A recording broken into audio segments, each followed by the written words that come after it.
I probably took a bullet to the head because of the things that they say about me. Hi, everyone. Welcome back to the channel. It's great to be here as always. Thank you for tuning in.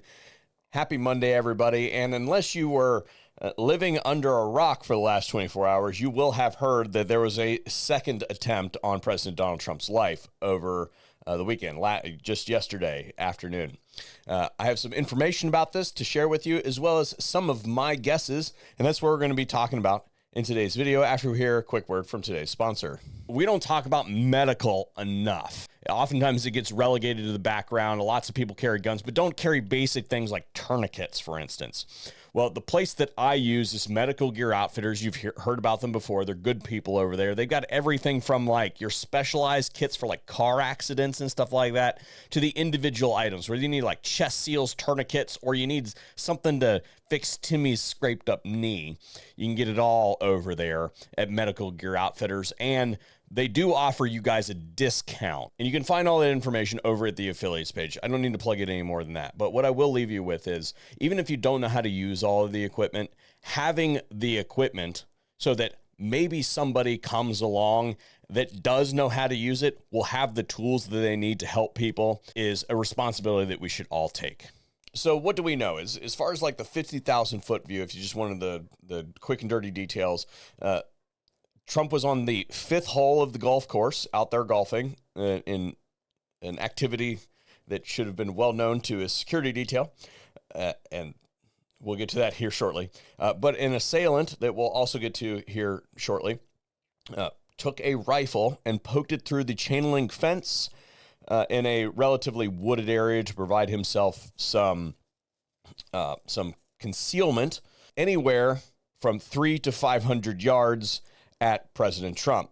Now, the yardage will be pertinent here when we talk about the weapon, but 300 to 500 yards is a very coarse estimate, and I, of course, I tried to look at the satellite imagery, and I can't really decipher where this was from based on the surrounding area. So we'll have to wait for a more definitive debrief from the local authorities. They say that they're conducting their own investigation, so hopefully we will get some information on the direction of fire and all that sort of stuff. But regardless, the current number is 300 to 500 yards, which will be important here in a second. Right now, we'll go ahead and roll in a picture of the shooter. We will not be using his name because we don't want to give him any press. And for today's video, we'll be calling him Sideshow Bob. Secret Service determines the location. They return fire, missing him, and he flees the area, dropping the rifle in the bushes. And they then catch up with him later and arrest him. So he is in custody and he is currently alive. So maybe we'll get some more information about this. All indicators thus far is that he is a raving leftist lunatic. Look at the hair in the photo.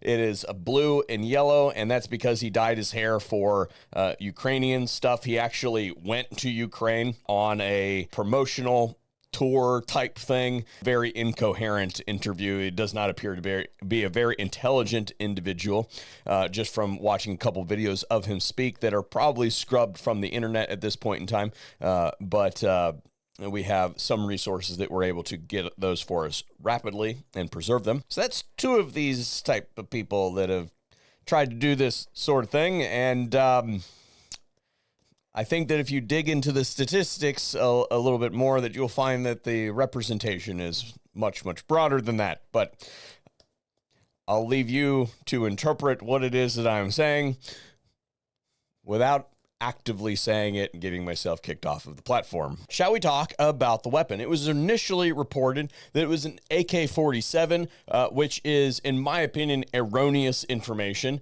And we're going to be looking at this same photo that everybody has, and it was taken using a potato. So we don't have all of the details, but I can tell you that there are some elements of this rifle that do not point to AK variant. In my opinion, this is an SKS. There are some specific elements that we should consider. First of all, this has sort of a more traditional style stock on it that does not have a pistol grip. While there are some AK variants out there like the Norinco guns, and I actually had a Norinco Hunter back in the day, I traded it for a much better gun. But anyway, there are AKs out there, AK variants, sporterized AK variants that do have a more traditional stock, but they don't typically sit into the stock. Usually a different trunnion on the end that the stock then sinks into. Now, there is some indication that that might be the case. Back here, there's a little bit of discoloration where the stock receiver junction would be, but I can't, of course, tell. And if that is the case, then this portion up here is not actually part of the stock. That would be part of the receiver. So it's a little bit hard to tell from this image. But the other indicator that this is an SKS is more circumstantial. You can see up here towards the front that the exposed operational tube is pretty indicative of an SKS. If this was a true AK variant, he would have difficulty getting that front sight post through the chain link fence. Whereas the SKS has a much lower sight profile and the front sight sits considerably lower. It's still not like right on the barrel, but it doesn't have that like 2 inches of height over bore that you typically associate with like the AK front sight post. There are 2 other indicators for me that this is an SKS. The first is there's a long protrusion from that whole apparatus that we just discussed. I believe that to be the grenade launcher mount. Even though you can't get the grenades, and even if you can, they're inert. The way that they work is they click into the front and then you fire a round into the back of that grenade and it activates it. This is a precursor to the underbarrel grenade launchers that we have today. It's a little bit more primitive technology, but those mounts are pretty difficult to remove. And I'm not saying that they're impossible to remove, but usually they stay even after the rifle has been sporterized because they're relatively difficult to remove. And take one look at this dude. This is the type of person that has an inflated sense of their own technical capabilities. That dude is not the type of person that removes a grenade launcher mount from an SKS. So I believe that that's what that is.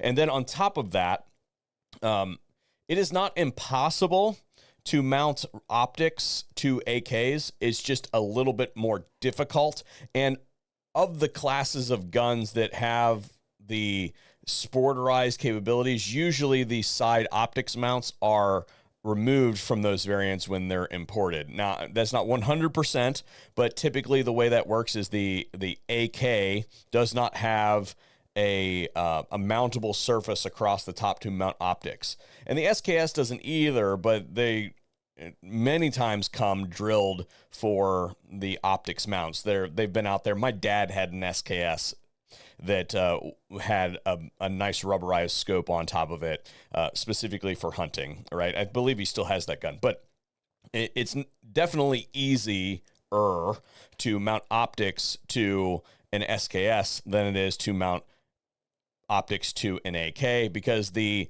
top cover on the AK is kind of rickety in most cases, and it is literally there. It's called a dust cover. It's cover the internal components so that dust doesn't get in there. It's not meant for mounting things on top of. And most of them, you can literally smack the side of the gun and you can hear it kind of like bounce around like a piece of sheet metal bouncing next to each other. Not something that you would typically mount optics to, although there are many products out there today that allow this to be done in a much more modern manufacturing setting. Again, this photo looks like it was taken by a child, so I can't really glean a whole lot of information from it. A better quality photo would give us all the information that we need.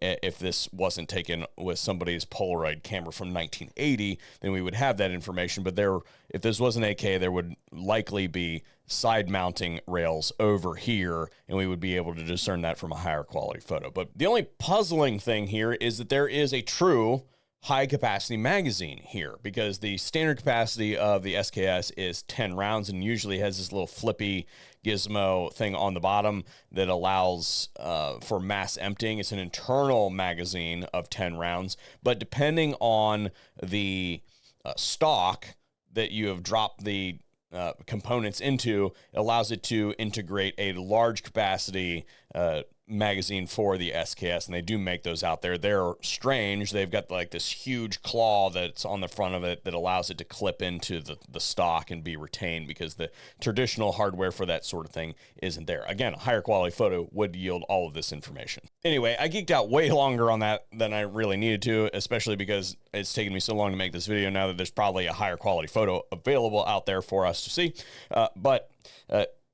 Based on the magazine curve, we can definitively say that that is a 7.62 by 39 magazine, whether that is an AK or that is an SKS. That's the caliber that that magazine indicates that it is based on the curve, and that is because of the taper of the cartridges. And that is pertinent because at the ranges that we're talking about, if it's a 300-yard shot, like we said at the beginning, and they said 300 to 500, then that is a considerably easier shot for this rifle than a 500-yard shot for this rifle. So I personally have hit targets out to 700 yards with an AK variant, and it's not an easy thing to do. A 500-yard shot is also not an easy thing to do. A 300-yard shot is a chip shot. So what this tells me is that this was not very well planned. This dude probably walked into some pawn shop somewhere and picked up some sporterized SKS, never even bothered to take it to the range, and zero, it was probably completely off. And that's possibly a contributor, but also if we're talking about 500 yards, then we're pushing the capabilities of that rifle a little bit more than at that 300-yard range. Which brings me up to security. It is reported that he was detected because he literally stuck his muzzle through the chain link fence, which is why I mentioned the whole like front sight post and stuff like that. How does someone in 2024 get within 500 yards of the President of the United States former President of the United States, but he's still was President of the United States. He is currently the front runner for the presidential election. How is this person able to be gotten within rifle range of if he has a Secret Service detail? And I get that it was a wooded area and all that sort of stuff, but it's not like you don't know the dude's tee time. It's not like you don't know what hole he's going to be on. It's not like he's covertly out there doing this. He drives a golf cart around. He's not hard to miss. He's a 6'2" man. And as far as I can tell, he's wearing the red hat at the time. So how do you not know where he's going to be and how to secure that aspect of what he's doing that day? So what I would say in closing is, Mr. President, if you see this video, you were previously President of the United States. You have to have, at some point in time, developed a contact at a private security organization like Blackwater or whatever they're calling it these days. You should hire somebody else in addition to the Secret Service, because it is clear to me, and I think everybody watching this video, that this is incompetence at the minimum. That's two. It ain't gonna stop. It's only gonna intensify as we get closer and closer to this election. And I will say it. Actually, I'm not gonna say it. I'll let the man himself say it from the other day. I probably took a bullet to the head because of the things that they say about me.